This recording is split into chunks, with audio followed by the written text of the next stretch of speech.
parliament भितर आंबेडकर किपरि भाव में बीजेपी नेता अमित शाह जपरी भाषा में अपमानजनक कथा कहते आंबेडकर को असम्मान कर भारत संविधान को असम्मान कर आम बड़ दुखित एवं भारत वर्षर गणतंत्र प्रेमी संविधान प्रेमी बड़ असंतोष प्रकाश कर आंबेडकर को यपरी भाषा लज्जाजनक भाव जहाँ कही दुखदायक घटना आम तरफ दाबी करूँ यहीपरी जन बीजेपी नेता यहीपरी एक स्थान में रहा उचित नुह से क्षमा मागतु से पदवी विचारित करा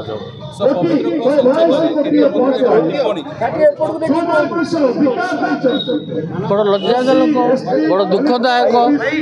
जड़े गृहमंत्री भारत वर्षर गृहमंत्री आमर जो संविधान प्रणता एपरी भाषा कहवा बड़ लज्जाजनक दुखदायक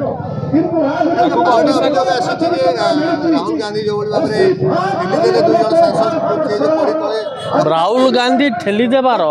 चित्र आप देखी से चित्र को केवल प्रकाश कर जो सीसीटीवी अच्छी से सीसीटीवी प्रदर्शित होउची कि राहुल गांधी ठेली देइचंती बोली प्रथम जो आरएमपी प्रथम वक्तव्य कौन था मो आगे जनक आगे राहुल गांधी तो आगे ठेले केमती ये गोटे यात्रा आरंभ कराई राहुल गांधी विरुद्ध में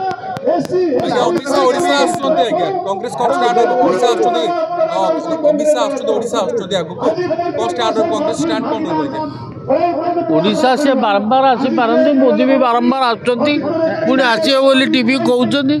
सागर यार कौन संपर्क अच्छी आमर ये आंदोलन भारत वर्षर जनसाधारण को सचेतन करार अच्छी जे अमित शाह जे कि बीजेपी नेता सी डॉक्टर अंबेडकर को किपरि अपमान सूचक भाषा व्यवहार करके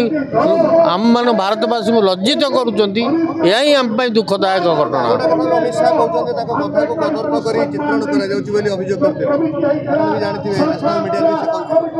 तो जहाँ प्ली ने